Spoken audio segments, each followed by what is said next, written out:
ನಮಸ್ಕಾರ. ಜೈ ಹಿಂದ್, ಜೈ ಕರ್ನಾಟಕ. ಸಮಸ್ತ ಜನತೆಯ ಪರವಾಗಿ ತುಂಬ ಹೃದಯದ ಧನ್ಯವಾದ, ತುಂಬ ಹೃದಯದ ಸ್ವಾಗತವನ್ನ ನಾನು ಈ ಸಂದರ್ಭದಲ್ಲಿ ಅವರಿಗೆ ಬಯಸ್ತಾ ಇದ್ದೇನೆ. ಮತ್ತು ನಮ್ಮ ಕಡೂರಿನ ಶಾಸಕರಾದಂಥ ಆನಂದ್ರವರು ಇವತ್ತು ಇಲ್ಲಿಗೆ ಬನ್ನಿ ಮೇಡಮ್, ಬನ್ನಿ ಬನ್ನಿ ಬನ್ನಿ ಬನ್ನಿ, ಇಳಿಸಿ ತಳಗಡೆ ಅಲ್ಲ, ಇಳಿದು ಹೋಗ್ಬಿಟ್ಟು ಮತ್ತೆ ಬೇಕಾದ್ರೆ ಮೇಲೆ ಬಂದ್ರ ಇಳಿಸಿ. ಚೌಡಯ್ಯನವರು ಕರೀರಿ, ಇಲ್ಲ ಅಂದ್ರೆ ಶ್ರೇಯಸ್ ಪಟೇಲ್ಗೆ ವೋಟ್ ಹಾಕಬೇಕು. ಇವತ್ತು ಯಾವತ್ತಾದ್ರೂ ಒಂದಿನ ಕರ್ನಾಟಕದ ಬಗ್ಗೆ ಈ ಪ್ರಜ್ವಲ್ ರೇವಣ್ಣ ಮಾತಾಡಿದಾರ? ಅರಸೀಕೆರೆಗೆ ಬಂದಿದ್ದಾರ? ಯಾವತ್ತಾರು ನಿಮ್ ಕಷ್ಟ ಸುಖ ಕೇಳಿದ್ರ? ನಿಮ್ ಪರವಾಗಿ ಮಾತಾಡಿದ್ರ ಡೆಲ್ಲಿನಲ್ಲಿ? ಮತ್ತೆ ಯಾಕೆ ಗೆಲ್ಲಿಸ್ಬೇಕು ಇವ್ರಿಗೆ?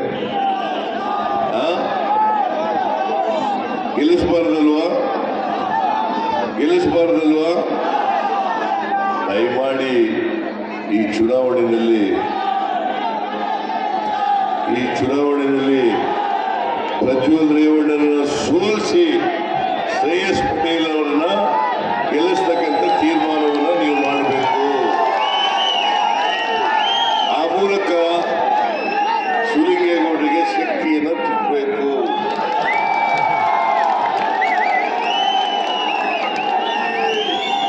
ಶಿವಲಿಂಗೇಗೌಡರಿಗೆ ಹೇಳಿದ್ದೀನಿ ನಾನು, ಮುಂದಿನ ರೀಸಬಲ್ನಲ್ಲಿ ನಿನಗೆ ಮಂತ್ರಿ ಆಗ್ತಕ್ಕಂಥ ಅವಕಾಶ ಇದೆ ಅಂತ ಮಾತು.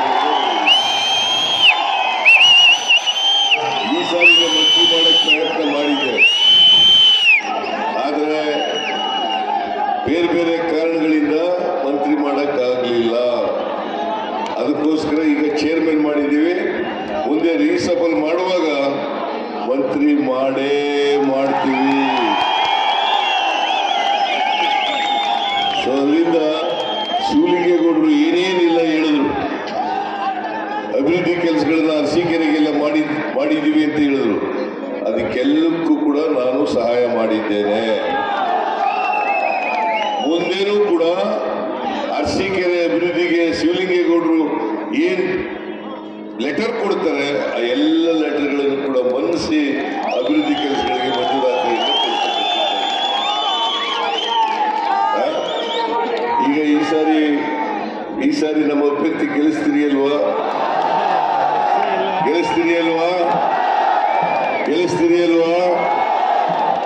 ದಯಮಾಡಿ ಆ ಕೆಲಸ ಮಾಡಿ. ಎಲ್ಲ ಆಹಾರ ಪದಾರ್ಥಗಳು, ಅಗತ್ಯ ವಸ್ತುಗಳ ಬೆಲೆಗಳೆಲ್ಲ ಇಳಿಸ್ಬಿಡ್ತೀವಿ ಅಂದ್ರು ಮಾಡಿದ್ರ? ರೂಪಾಯಿ ಮೌಲ್ಯವನ್ನ ಹೆಚ್ಚು ಮಾಡ್ತೀನಿ ಅಂತಂದ್ರು ಮಾಡಿದ್ರ? ಮಾಡಲಿಲ್ಲ. ಪೆಟ್ರೋಲ್, ಡೀಸೆಲ್, ಗ್ಯಾಸ್, ಅಡಿಗೆ ಎಣ್ಣೆ, ಗೊಬ್ಬರ ಎಲ್ಲ ಬೆಲೆಗಳನ್ನು ಕೂಡ ಹೆಚ್ಚು ಮಾಡಿಬಿಟ್ರು. ನರೇಂದ್ರ ಮೋದಿಯವರು ಅಚ್ಚೇ ದಿನ ಆಯೇಗ ಅಂತಂದ್ರು, ಬಂತ? ಇವತ್ತಿನವರಿಗೆ ಬರಲಿಲ್ಲ. ನರೇಂದ್ರ ಮೋದಿಯವರು ಏನ್ ಮಾಡಿದ್ದಾರೆ? ಅವರು ಕರ್ನಾಟಕದ ಜನರಿಗೆ ಕೊಟ್ಟಿರ್ತಕ್ಕಂಥದ್ದು, ದೇಶದ ಜನರಿಗೆ ಕೊಟ್ಟಿರ್ತಕ್ಕಂಥದ್ದು ಖಾಲಿ ಚೆಂಬು.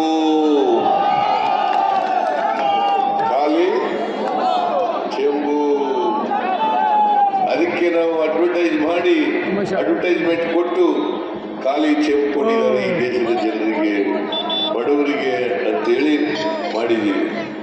ಈಗ ನಮ್ಮ ಅಖಿಲ ಭಾರತ ಕಾಂಗ್ರೆಸ್ನವರು ಕೂಡ ನಮ್ಮಿಂದ ಉತ್ತೇಜನವನ್ನು ಪಡೆದು ಅವರು ಕೂಡ 5 ಗ್ಯಾರಂಟಿಗಳನ್ನ ಅನೌನ್ಸ್ ಮಾಡಿದ್ದಾರೆ. ಅದಕ್ಕೆ ಮಲ್ಲಿಕಾರ್ಜುನ ಖರ್ಗೆಯವರು, ರಾಹುಲ್ ಗಾಂಧಿಯವರು ಸೈನ್ ಮಾಡಿ ಎಲ್ಲರ ಮನೆಗೆ ತಲುಪಿಸ್ತಕ್ಕಂಥ ಕೆಲಸವನ್ನು ಮಾಡಿದ್ದಾರೆ. ಕಾಂಗ್ರೆಸ್ ಪಕ್ಷ ಈ ಸಾರಿ ಡೆಲ್ಲಿನಲ್ಲಿ ಅಧಿಕಾರಕ್ಕೆ ಬಂದ್ರೆ ನಾವು ತಿಂಗಳಿಗೆ ಒಬ್ಬ ಹೆಣ್ಮಗಳಿಗೆ 24,000 ಕೊಡುವಂತಹ 2,000 ಕೊಡ್ತೀವಿ ತಿಂಗಳಿಗೆ. ಅವರು ಒಂದು ವರ್ಷಕ್ಕೆ 1 ಲಕ್ಷ ರೂಪಾಯಿ ಲಕ್ಷ ರೂಪಾಯಿ, 1 ಲಕ್ಷ. ನಮ್ಮದು ಸೇರಿಸಿದ್ರೆ ಒಂದು ವರ್ಷಕ್ಕೆ 1,24,000 ರೂಪಾಯಿ. ಬೇಕಾ ಬೇಡ? ಬೇಕಾ ಬೇಡ? ಬೇಕು ಅನ್ನೋದಾದ್ರೆ ಶ್ರೇಯಸ್ ಪಟೇಲ್ಗೆ ನೀವೆಲ್ಲರೂ ಕೂಡ ವೋಟ್ ಹಾಕಬೇಕು, ಗೆಲ್ಲಿಸಬೇಕು.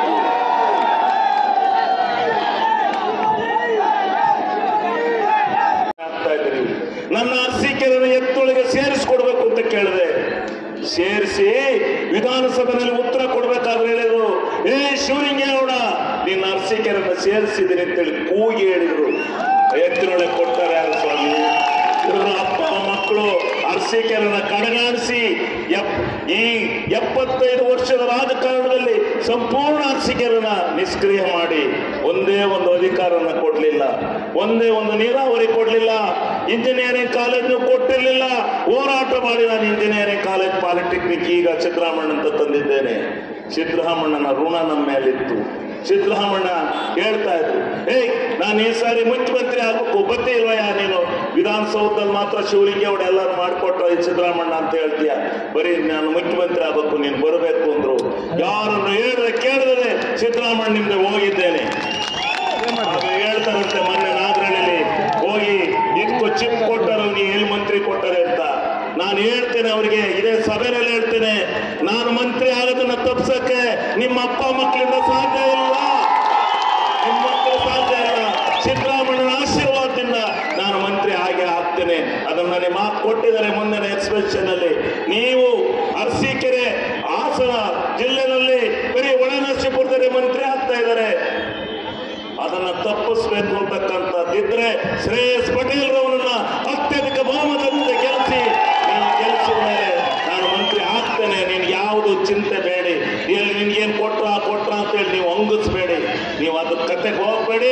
ಸಿದ್ದರಾಮಣ್ಣ ಹಾಸನದಲ್ಲೂ ಮಾತು ಕೊಟ್ಟಿದ್ದಾರೆ, ಎಲ್ಲದಲ್ಲೂ ಮಾತು ಕೊಟ್ಟಿದ್ದಾರೆ, ಅವ್ರು ಮಾಡ್ತಾರೆ, ಆಗುತ್ತೆ. ಅರಸೀಕೆರೆ ನಿಮ್ಮ ಬಹುದಿನದ ಕನಸು ಏನಿದೆ ಅದು ಆಗುತ್ತೆ ಅಂತಕ್ಕಂಥ ಮಾತನ್ನು ನಾನು ಈ ಸಂದರ್ಭದಲ್ಲಿ ಹೇಳಿ, ಇನ್ನ ಗ್ಯಾರಂಟಿ 5 ಗ್ಯಾರಂಟಿಗಳನ್ನ ಕೊಟ್ಟಂತ ಪುಕ್ಕಟ್ಟೆ ಹೇಳಿಲ್ಲ. ಸಿದ್ದರಾಮಣ್ಣ DK ಶಿವಕುಮಾರ್ ಅವರು ಸಹಿ ಮಾಡಿ ಪತ್ರ ಮನೆಗೆ ಗ್ಯಾರಂಟಿ ಕಾರ್ಡ್ ಕೊಟ್ಟರು. ಗ್ಯಾರಂಟಿ ಕಾರ್ಡ್, ಆ ಗ್ಯಾರಂಟಿ ಕಾರ್ಡ್ ಅಲ್ಲಿ 5 ಗ್ಯಾರಂಟಿ ಕಾರ್ಡ್ ಅಲ್ಲಿ ಬರೆದಿತ್ತು, ನಿಮ್ಮೆಲ್ಲರ ಆಶೀರ್ವಾದ ಫಲದಿಂದ ನಮ್ಮ ಸರ್ಕಾರ ಏನಾದ್ರು ಅಧಿಕಾರಕ್ಕೆ ಬಂದ್ರೆ, ನಮ್ಮ ಸರ್ಕಾರ ಅಧಿಕಾರಕ್ಕೆ ಬಂದ್ರೆ ಈ 5 ಗ್ಯಾರಂಟಿಗಳನ್ನು ನಾವು ಈಡೇರಿಸ್ತೇವೆ ಅಂತೇಳಿ ಸಿದ್ದರಾಮಣ್ಣ ಮಾತು ಕೊಟ್ಟಿದ್ರು. ಆ ಮಾತಿನಂತೆ 1ನೇ ಗ್ಯಾರಂಟಿ ಇಡೀ ಕರ್ನಾಟಕ ರಾಜ್ಯದಲ್ಲಿರ್ತಕ್ಕಂಥ ಎಲ್ಲ ಮಹಿಳೆಯರಿಗೆ, ಇಡೀ ಕರ್ನಾಟಕ ರಾಜ್ಯದ ಯಾವುದೇ ಮೂಲೆಯಲ್ಲಿ ಬಸ್ನಲ್ಲಿ ಫ್ರೀ ಹೋಗ್ತಕ್ಕಂಥ ಗ್ಯಾರಂಟಿಯನ್ನು 1ನೇದು ಕೊಟ್ಟರು. 2ನೇದು ಇಡೀ ಕರ್ನಾಟಕ ರಾಜ್ಯದ ಎಲ್ಲ ಮನೆಗಳಿಗೆ 200 ಯೂನಿಟ್ ವರೆಗೆ ಕರೆಂಟ್ ಫ್ರೀ ಕೊಟ್ಟರು. 3ನೇದು ಅನ್ನಭಾಗ್ಯ ಹಿಂದೆ ಸಿದ್ದರಾಮಣ್ಣ ಮುಖ್ಯಮಂತ್ರಿ ಆಗಿದ್ದಂತ ಕಾಲದಲ್ಲಿ 7 kg ಅಕ್ಕಿಯನ್ನು ಫ್ರೀ ಕೊಡ್ತಾ ಇದ್ರು. ಈ ಬಿಜೆಪಿ ಬಂದು 5 kg ಇಳಿಸಿದ್ರು. 5 kg ಇಳಿಸಿ ಸಿದ್ದರಾಮಣ್ಣ ವಿರೋಧ ಪಕ್ಷದ ನಾಯಕ ಇದ್ರು, ಚೀಡಿಸಿರೋ ಯಡಿಯೂರಪ್ಪನವ್ರನ್ನ, ನಾನು 7 kg ಮಾಡಿದ್ದೆ, ನೀವು 5 kg ಮಾಡಿದ್ರಿ, 5 kg ಯಾಕ್ರಿ 2 kg ಕಡಿಮೆ ಮಾಡಿದ್ರಿ, ಬಡವರ ಅನ್ನಕ್ಕೆ ಹೊಟ್ಟೆನೂ ಹೊಡಿತೀರಿ ಅಂತೇಳಿ ಕೇಳಿದ್ರು ವಿಧಾನಸಭೆಯಲ್ಲಿ. ಅದಾದ ಮೇಲೆ 4ನೇ ಗ್ಯಾರಂಟಿ, ಇದು ಸಾಧ್ಯವೇ ಇಲ್ಲ, ಇದನ್ನು 2,000 ರೂಪಾಯಿಯನ್ನು ಪ್ರತಿ ಕುಟುಂಬದ ಯಜಮಾನಿಗೆ ಕೊಡ್ಲಿಕ್ಕೆ ಈ ಜನ್ಮದಲ್ಲಿ ಸಾಧ್ಯ ಇಲ್ಲ ಅಂತಕ್ಕಂಥ ಮಾತನ್ನ ಯಾವ ವಿರೋಧಿ ಪಕ್ಷಗಳು ಆಡ್ಕೊತಾ ಇದ್ದೋ ಅದಕ್ಕೆ ಮೆಟ್ಟಂತೆ ಇವತ್ತು 5 ಗ್ಯಾರಂಟಿಗಳನ್ನ ಈ ರಾಜ್ಯದ ಜನತೆಗೆ 58,000 ಕೋಟಿ ಬಜೆಟ್ ನಲ್ಲಿ ಹಣ ಇಟ್ಟು ಇವತ್ತು ಹೇಳ್ತಾರಂತೆ ಇದು ಎಲೆಕ್ಷನ್ ಆಗ್ತದೆ. ಯಾವನ್ರಿ ಈ ಸಿದ್ದರಾಮಣ್ಣ ಆಡಿದ ಮಾತಿಗೆ ಅವರ ಜೀವನದಲ್ಲಿ ತಪ್ಪು ನಡೆಯತಕ್ಕಂಥವ್ರಲ್ಲ. 53,000 ಕೋಟಿ ಹಣವನ್ನ ಇವತ್ತು ರಿಸರ್ವ್ ಮಾಡಿದ್ದಾರೆ, ಬಜೆಟ್ ನಲ್ಲಿ ರಿಸರ್ವ್ ಮಾಡಿದ್ದಾರೆ.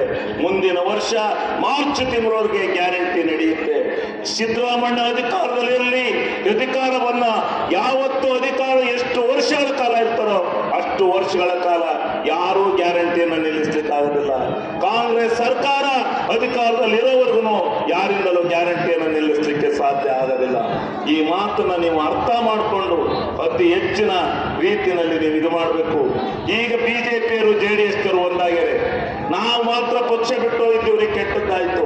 ಇವರು ಏನ್ ಹೇಳ್ತಾ ಇದ್ರು ದೇವೇಗೌಡರು, ನನ್ನ ಜನ್ಮದಲ್ಲಿ ಆ ನರೇಂದ್ರ ಮೋದಿ ಗೆದ್ರೆ ನಾನು ಈ ದೇಶ ಬಿಟ್ಟು ಹೋಗ್ತೀನಿ ಅಂತ ಹೇಳ್ತಾ ಇದ್ದಂತ ಜನ ಇವತ್ತು ಹೆಂಗ್ರಿ ಹೋದ್ರಿ ನೀವು ನರೇಂದ್ರ ಮೋದಿ ಜೊತೆ? ನೀವು ಮಾತ್ರ ಮಾಡಿದ ತಪ್ಪಲ್ಲ, ನಾವು ಮಾಡಿದ ತಪ್ಪು. ಇಂಥ ಕೆಲಸವನ್ನ ಮಾಡಿರ್ತಕ್ಕಂಥ ಆ ಪ್ರಜ್ವಲ್ ರೇವಣ್ಣ 5 ವರ್ಷದಲ್ಲಿ 1 ದಿವಸಕ್ಕೂ ಅರಸೀಕೆರೆ ಬಂದಿಲ್ಲ, 1 ರೂಪಾಯಿ ಗ್ರಾಂಟ್ ಕೊಟ್ಟಿಲ್ಲ, ಒಂದು ಕೆಲಸನೂ ಮಾಡಿಸಿಲ್ಲ. ಅವರನ್ನ ನೀವು ನಂಬೇಡಿ, ದಯಮಾಡಿ ಅತಿ ಹೆಚ್ಚಿನ ಬಹುಮತದಲ್ಲಿ ಶ್ರೇಯಸ್ ಪಟೇಲ್, ಆ ಕಡೆ ದೇವೇಗೌಡರ ಮೊಮ್ಮಗ, ಈ ಕಡೆ ಪುಟ್ಸಾಮಗೌಡರ ಮೊಮ್ಮಗ, ಇವರಿಬ್ಬರ ಮಧ್ಯದಲ್ಲಿ ಈ ಜಿಲ್ಲೆಯ ರಾಜಕಾರಣ ನಡೀತಾ ಇದೆ. ಇವತ್ತು ದೇವೇಗೌಡರ ಮನೆಗೆ ರಾಜ್ಯಸಭೆ, ಲೋಕಸಭೆ, ವಿಧಾನಸಭೆ, ವಿಧಾನ ಪರಿಷತ್ತು, ಜಿಲ್ಲಾ ಪಂಚಾಯಿತಿ 8 ಅಧಿಕಾರಿಗಳಿವೆ. ಈ ಪಾಪ ಈ ಶ್ರೇಯಸ್ ಪಟೇಲ್ಗಿಲ್ಲ. ತಪ್ಪಲಿಯ ಮಗ ಕೈ ಬಿಡಬೇಡಿ.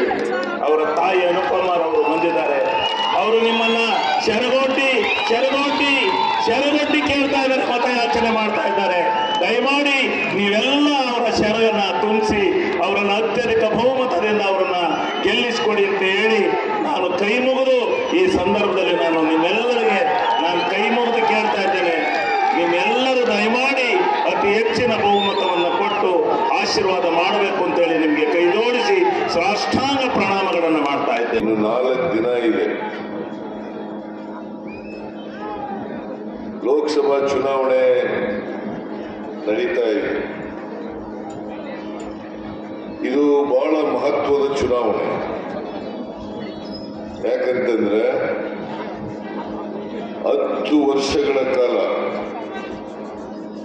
ನರೇಂದ್ರ ಮೋದಿಯವರು ಪ್ರಧಾನಮಂತ್ರಿ ಆಗಿದ್ದಾರೆ. 10 ವರ್ಷಗಳಲ್ಲಿ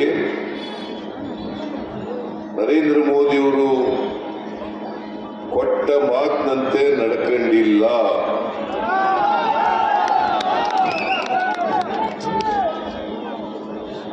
ಅವರು ಹೇಳದಂತೆ ನಡ್ಕೊಂಡಿಲ್ಲ. ಹಾಗಾಗಿ ನಿಮಗೆ ಒಂದು ಅವಕಾಶ ಬಂದಿದೆ. ಯಾರು ನುಡಿದಂತೆ ನಡೀತಾರೆ, ಯಾರು ಬಡವರ ಪರವಾಗಿರ್ತಾರೆ, ಯಾರು ಗ್ರಾಮೀಣ ಪ್ರದೇಶದ ಜನರ ಪರವಾಗಿರ್ತಾರೆ, ಯಾರು ರೈತರ ಪರವಾಗಿರ್ತಾರೆ, ಯಾರು ಮಹಿಳೆಯರ ಪರವಾಗಿರ್ತಾರೆ, ಇದನ್ನ ಗುರುತಿಸಿ ನಿಮ್ಮ ತೀರ್ಪನ್ನ 26ನೇ ತಾರೀಕು ಕೊಡಬೇಕು ಅಂತೇಳಿ ನಿಮ್ಮಲ್ಲಿ ಅತ್ಯಂತ ಕಳಕಳಿಯಿಂದ ಪ್ರಾರ್ಥನೆಯನ್ನು ಮಾಡಲಿಕ್ಕೆ ಬಯಸ್ತಾ ಇದ್ದೇನೆ. ಇವೆಲ್ಲ ಜ್ಞಾಪಕ ಮಾಡ್ಕೋಬೇಕು. ದೇವೇಗೌಡರು ಕಳೆದ ಲೋಕಸಭಾ ಚುನಾವಣೆಯಲ್ಲಿ ಏನೆಲ್ಲ ಹೇಳಿದ್ರು, ಅವತ್ತು ವಾಚಾಮಗೋಚರವಾಗಿ ಬಿಜೆಪಿಯನ್ನ ಬೈದು, ನರೇಂದ್ರ ಮೋದಿ ಅವರನ್ನ ಬೈದು, ಇವತ್ತು ನರೇಂದ್ರ ಮೋದಿ ಅವರನ್ನ ಅಪ್ಕೊಂಡಿದ್ದಾರೆ. ಎಲ್ಲಿವರೆಗೆ ಹೇಳ್ತಾರೆ ಅಂತಂದ್ರೆ, ನರೇಂದ್ರ ಮೋದಿ ಅವರು ನಮ್ಮ ಸಂಬಂಧ ಬಹಳ ಆತ್ಮೀಯವಾಗಿದೆ, ನರೇಂದ್ರ ಮೋದಿ ಅವರು ನನ್ನನ್ನು ಪ್ರೀತಿಸ್ತಾರೆ, ನನ್ನನ್ನು ಅಭಿಮಾನದಿಂದ ಕಾಣ್ತಾರೆ ಅಂತ ಇವತ್ತು ಹೇಳ್ತಾರೆ. ಮಾನ್ಯ ದೇವೇಗೌಡರೇ, ನೀವು ಜನತಾ ದಳ ಎಸ್ ಅಂತ ಹೆಸರಿಟ್ಕೊಂಡಿದ್ದೀರಿ. ಎಸ್ ಅಂದ್ರೆ ಸೆಕ್ಯುಲರ್, ಜಾತ್ಯತೀತ ಜನತಾದಳ, ಜಾತ್ಯತೀತ ಜನತಾದಳ. ನಾನು ದೇವೇಗೌಡರಿಗೆ ಸಲಹೆ ಕೊಟ್ಟೆ, ದೇವೇಗೌಡರೇ ಇನ್ನು ಮುಂದೆ ಜಾತ್ಯತೀತ ಜನತಾದಳ ಅನ್ಬೇಡಿ, ಜನತಾದಳ ಅಂತ ಹೆಸರಿಟ್ಕೊಳ್ಳಿ ಸಾಕು. ಯಾಕಂದ್ರೆ ನೀವು ಕೋಮುವಾದಿಗಳ ಜೊತೆ ಸೇರ್ಬಿಟ್ಟಿದ್ದೀರಿ. ಈಗ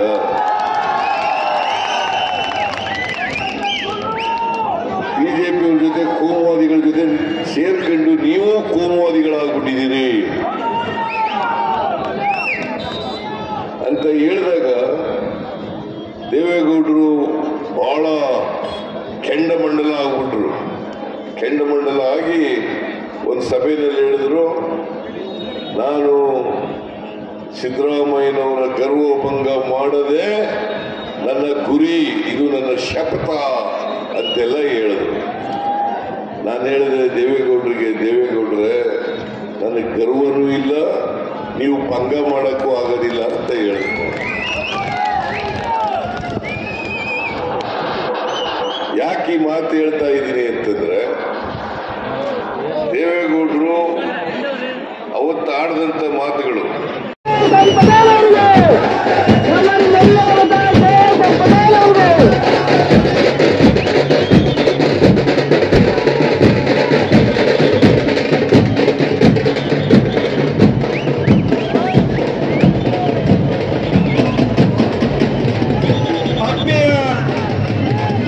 ಅರಸೀಕೆರೆ ತಾಲೂಕಿನ ಕಾಂಗ್ರೆಸ್ ಕಾರ್ಯಕರ್ತ ಬಂಧುಗಳೇ, ಈ ದಿನ ಅರಸೀಕೆರೆ ನಗರಕ್ಕೆ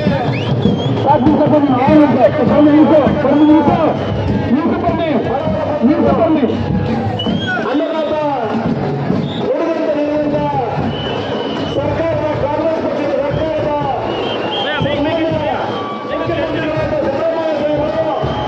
ಸಾಹೇಬರು